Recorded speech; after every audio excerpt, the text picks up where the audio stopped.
Hi dear friends, നമ്മുടെ ഒരു ദിവസത്തിലെ ഏറ്റവും നല്ല സമയം എന്ന് പറയുന്നത് പ്രഭാതമാണല്ലേ. ആ പ്രഭാതം നല്ലൊരു രീതിയിൽ എണീക്കാൻ കഴിഞ്ഞില്ല, നല്ല സന്തോഷത്തോടു കൂടി ആയില്ല എന്നുണ്ടെങ്കിൽ അന്നത്തെ ദിവസം പോക്കാണല്ലേ. രാവിലെ എണീക്കുമ്പോൾ ഒരുപാട് കാര്യങ്ങളായിരിക്കും നമ്മളെ തലയിലുണ്ടാവുക. അപ്പം കഴിഞ്ഞ വീഡിയോയിൽ പറഞ്ഞ ആ ഒരു ജേർണലിംഗ് ഒക്കെ ചെയ്യുകയാണെങ്കിൽ നമുക്ക് നല്ല സന്തോഷത്തോട് സമാധാനത്തോടു കൂടി എണീക്കാനായിട്ട് കഴിയും. എല്ലാ കാര്യങ്ങളും നമ്മൾ തലേന്നുള്ളതൊക്കെ ഇറക്കി വെച്ച് എല്ലാം നമ്മൾ തലേ ദിവസം തന്നെ നമ്മളൊരു ബുക്കിൽ എഴുതി വെച്ചിട്ടുണ്ട്. അതുകൊണ്ട് നമുക്ക് നല്ല സന്തോഷത്തോട് സമാധാനത്തോടു കൂടി എണീക്കുക. നമുക്ക് നമ്മുടേതായ കാര്യങ്ങളൊന്നും നമ്മൾ ചെയ്യാറില്ല. നമ്മളത് നല്ല രീതിയിൽ ഒരു മോർണിംഗ് റൂട്ടീൻ ഉണ്ടാക്കിയെടുത്തിട്ട് അതുപോലെ ചെയ്യാനായിട്ട് നമ്മൾ ശ്രമിക്കാം. അപ്പോൾ ഈ വീഡിയോയിലൂടെ ഞാൻ ഈ ഒരു മോർണിംഗ് റൂട്ടീനാണ് ഷെയർ ചെയ്യാനായിട്ട് ഉദ്ദേശിക്കുന്നത്. അപ്പോൾ നമ്മൾ നല്ല ഫ്രഷ് മൈൻഡോടുകൂടി സന്തോഷത്തോടുകൂടി നേരത്തെ തന്നെ എഴുന്നേൽക്കാം. എന്നിട്ട് ഫ്രഷ് ആയതിന് ശേഷം നമ്മൾ ദൈവത്തിനോട് പ്രാർത്ഥിക്കാം, നമ്മളുടെ കർമ്മങ്ങളൊക്കെ ചെയ്യാം. എല്ലാ കാര്യങ്ങളും ദൈവത്തിനോട് പറയാം, മനസ്സ് തുറന്ന് പ്രാർത്ഥിക്കുക.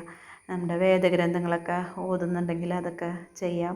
പിന്നെ ഒരുപാട് കാര്യങ്ങൾ അങ്ങനെ നമുക്ക് പ്രാർത്ഥിക്കാനുണ്ടാവും അല്ലേ. അതൊക്കെ കഴിഞ്ഞതിന് ശേഷം നമ്മൾ 2 ഗ്ലാസ് വെള്ളം കുടിക്കുക. അത് നമ്മുടെ മെറ്റബോളിസം ഡെവലപ്പ് ചെയ്യാനായിട്ടും നമ്മുടെ ശരീരത്തിലെ വിഷാംശങ്ങളൊക്കെ നീക്കാനായിട്ടും സഹായിക്കും. അപ്പോൾ അതിന് ശേഷം നമുക്ക് എന്താ ചെയ്യുന്നത് വെച്ചാൽ മെഡിറ്റേഷൻ ചെയ്യുക. നമ്മുടെ സ്ട്രെസ്സ് കുറയ്ക്കാനും നമ്മുടെ എനർജി വർക്ക് ഡെവലപ്പ് ആവാനും ഒക്കെ നമുക്ക് ഈ ഒരു മെഡിറ്റേഷൻ കൊണ്ട് സാധിക്കും. അപ്പോൾ അതോടൊപ്പം തന്നെ നമ്മൾ ബ്രീത്തിങ് എക്സസൈസും ചെയ്യാം, നമ്മൾ സ്ട്രോങ് ആവാനായിട്ട്. അങ്ങനെ ചെയ്തതിന് ശേഷം നമുക്ക് നമ്മുടേതായിട്ടുള്ള പ്ലാനുകൾ എഴുതി വെക്കുക. ഇന്ന് ചെയ്യേണ്ട ഒരു 3 കാര്യം നമ്മൾ എഴുതി വെക്കുക. ശേഷം നമ്മുടെ ഡിപ്പാർട്ട്മെൻ്റായിട്ടുള്ള കിച്ചണിലേക്ക് പോകാം.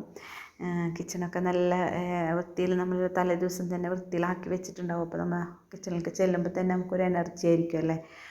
പിന്നെ നമ്മളുടെ ഒരു ലോകം എന്ന് പറയുന്നത് ആ കിച്ചണായിരിക്കും.